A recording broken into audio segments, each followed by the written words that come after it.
Hello दोस्तों, नमस्ते, प्रणाम। हम किरण शर्मा, हम मंजू शर्मा अपना यूट्यूब चैनल पर सबको स्वागत करै छी। सब यूट्यूब फैमिली के स्वागत करै छी। नमस्ते, प्रणाम। और हम दोनों देवरानी जेठानी जा रहल छी बेटा विवाह के गीत गाबऽ। बहुत प्यार से गीत छै, मेहंदी लगे छै तखनो गाबै छै, शादी विवाह में जब घर से बाहर हो तखनो गायल जाए छै। अहाँ सब जरूर सुनाओ, कमेंट करके जरूर बताएब गीत केहन लागल, और अहाँ सब फुलवाच में जरूर सुनाओ। बहुत प्यारा से गीत छै। सब भाई के बियाह में सब बहिन के बहुत खुशी रहे छै।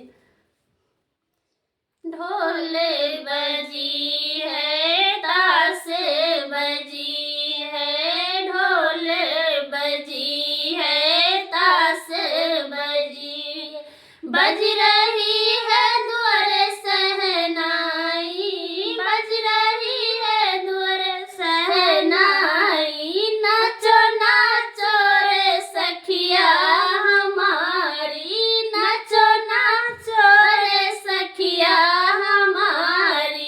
राजा भैया के है सगाई, राजा भैया के है सगाई।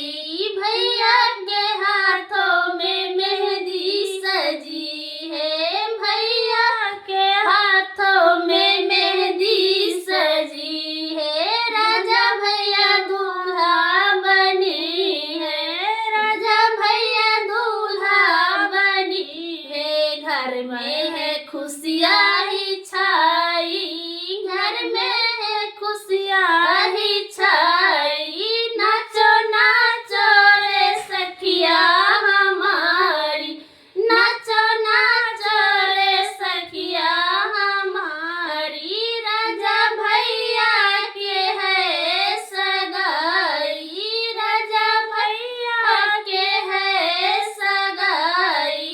नाचो नाचो रे सखिया हमारी। भैया राजा दूल्हा बनेगी, भैया राजा दूल्हा बनेगी। संग में लाएगी प्यारी सी भाभी, संग में लाएगी प्यारी सी भाभी। घर में है खुशियाँ ही छाई, घर में है खुशियाँ ही छाई। नाचो नाचो रे सखिया हमारी, नाचो नाचो रे